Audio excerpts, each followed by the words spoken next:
Let it be a Nick and Jane, and let it be a Mr. Smith, a banker of Nick and Jane. They both keep their money in his bank. That's why we use the title Mr. Smith with respect. Nick really wants to buy, well, let's say Jane's bicycle, but he has no money. More precisely, he has money, but not enough, only $10, while Jane wants $100 for her precious bicycle.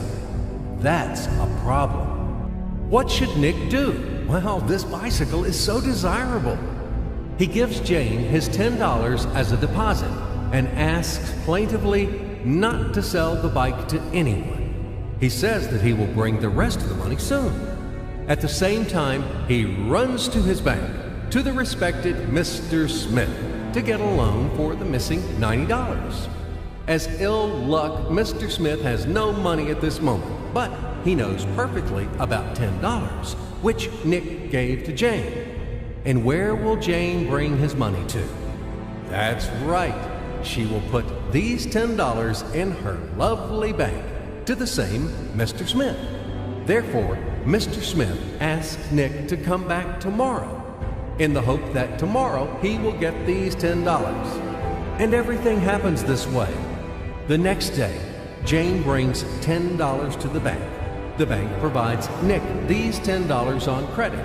Nick immediately gives them to Jane. She again puts them in a bank. The bank again provides Nick these $10 on credit, etc. As long as Nick the fool will gather enough money for the bicycle. Don't you get confused yet? Be patient, I told you. These demons have been trying to confuse you during 1,000 years. These damn economists and financiers. But anyway, we will figure everything out. So what do we have in the end? Nick finally got the bike from Jane. Wow! But at the same time, Nick owes $90 to the bank, Mr. Smith. And the bank, in its turn, owes $100 to Jane. In other words, those $10, which existed initially, have magically turned into $200, $190 of debts plus real $10. But these $10 would also turn into $1,000, even in a million or a billion, if Nick would make a more expensive purchase. In this case, our $10 would make the increasing number of its cycles, circuits from hands to hands. That's it. So, what happens in today's world? SOS! It appears that banks also make money out of thin air and multiply them. Not only Fed can produce money, but banks either. In short, everybody can do this, except you and me. We are not in the business at this celebration of life. I would like to print or draw some money as well. In fact, these banks multiply money without any control. And we're still wondering why the banker lives better. What are naive fools are we? Now it is clear why. The one who produces the money, of course, lives better. But this is not enough.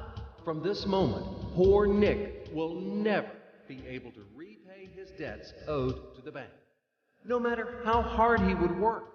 Silly Nick doesn't know it yet, that he's in slavery to the bank, in credit bondage forever, because those $90, which he owes to Mr. Smith, do not exist in nature at all. Sly Mr. Smith made his money out of nothing. He created them out of thin air, just one click. And $10 turned into $200. Yes, but you can object